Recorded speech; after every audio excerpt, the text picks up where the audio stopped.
मेरी सास ने तो आपसे माफ़ी नहीं मांगी। रागिनी तेरा भाई आया है बाहर कमरे में, मैंने बैठा दिया है, जाकर मिल ले। मैं सोने जा रही हूँ और मुझे आवाज़ मत लगाना। मुंह बनाते हुए विनीता जी अपने कमरे में चली गई। अच्छा भैया आ गए? रागिनी तो सुनकर बहुत खुश हुई। अभी 2 दिन पहले ही भैया ने बताया था कि वो बिजनेस के काम से उसके शहर आएंगे तो मिलने आएंगे। रागिनी ने खाने की भी तैयारी कर ली थी। वो दौड़कर कमरे में चली गई। रागिनी को देखकर अजय बहुत खुश हुआ, उसके हाल चाल लिए। फिर रागिनी ने खाना लगा दिया। तभी अजय बोला, कुंवर साहब आते तो हम साथ में खा लेते। अजय भैया वो तो रात को देर से आएंगे और आपकी ट्रेन जल्दी की है, आप खा लीजिए, मैं उनसे आपकी बात फ़ोन पर करा दूंगी। अजय ने जब खाना खाया और वो जाने लगा तब तक भी रागिनी की सास कमरे से बाहर नहीं आई। रागिनी समझ गई थी कि भैया का आना उन्हें अच्छा नहीं लगा। अभी उनके अपने भाई आए होते तो वो खातिरदारी में ही व्यस्त रहती। विनीता जी शाम की दियाबाती के लिए कमरे से निकली तब अजय रवाना हो ही रहा था। समधन जी, इस बार तो कुंवर साहब से मिलना नहीं हुआ, अगले महीने आऊँगा तो ज़रूर मिलूँगा। आप उनसे मेरी ओर से नमस्ते कह दीजिएगा। अजय जी, आप अगले महीने फिर से आएंगे क्या? इस शहर में होटल नहीं है जो आप हर बार बहन के यहाँ पर रुक जाते हैं। बहन दान में देकर बहन के घर का खाते हुए आपको शर्म नहीं आती? विनीता जी के मुंह से ये सुनकर अजय हक्का बक्का रह गया।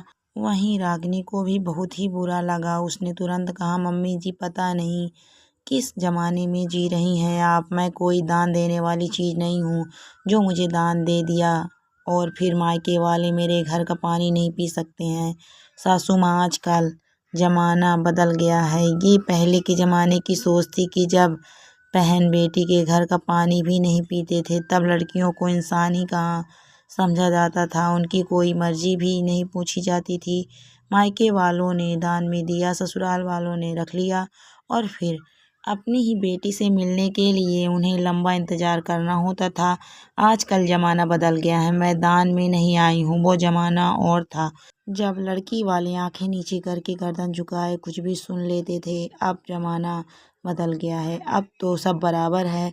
लड़की भी लड़कों से कम नहीं है तो लड़की वाले भी बराबर का सम्मान पाने के हकदार हैं। मम्मी जी, आप पता नहीं कौन सी दुनिया में जी रही हैं। पहले बहू अपने मायके वालों का अपमान भी सहन कर लेती थी और फिर उन्हीं ससुराल वालों की सेवा भी करती थी, पर अब ज़माना बदल गया है। मैं अपने भैया का अपमान सहन नहीं करूँगी। आपको इनसे माफ़ी मांगनी होगी। ये सुनकर विनीता जी और भी गुस्सा हो जाती हैं।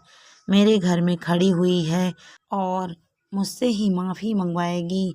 तुझे अपनी सास की इज्जत की ज़रा भी परवाह नहीं है?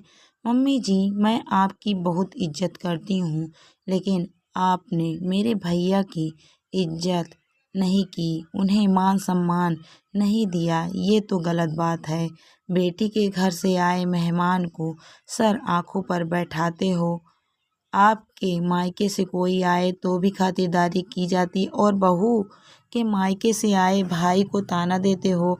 इज्जत दोगे तभी तो इज्जत मिलेगी।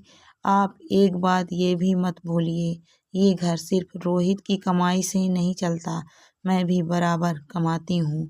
ये बात मैं घमंड से नहीं बोल रही हूँ, बल्कि आपको सच्चाई बता रही हूँ। जब ससुराल से कोई आता है तो मैं पूरा मान सम्मान देती हूँ, तो मेरे मायके से कोई आ जाए तो वो बोझ क्यों लगता है? अपनी बहू की बात सुनकर विनीता जी शर्मिंदा हो गईं। आगे से ऐसा नहीं होगा, ये कहकर अपने कमरे में चली गईं। अजय ये सब देख रहा था। उसने कहा कि वो फिर कभी इस घर में नहीं आएगा। भैया, आप ज़रूर आएंगे। ये आपकी बहन का ससुराल ही नहीं, उसका अपना भी घर है। भाई कभी बहन के घर आ सकता है, आप नहीं आओगे तो मैं समझूंगी आप भी उन्हीं पुरानी दकियानुसी बातों को मानते हैं। आपने आना छोड़ दिया तो आपकी बहन की बातों का तो कोई मोल ही नहीं रह गया। मेरी सास ने आपसे माफ़ी तो नहीं मांगी, पर उन्होंने ये भी तो कहा है कि आगे से ऐसा नहीं होगा। ये कहते कहते रागिनी की आंखें भर आई।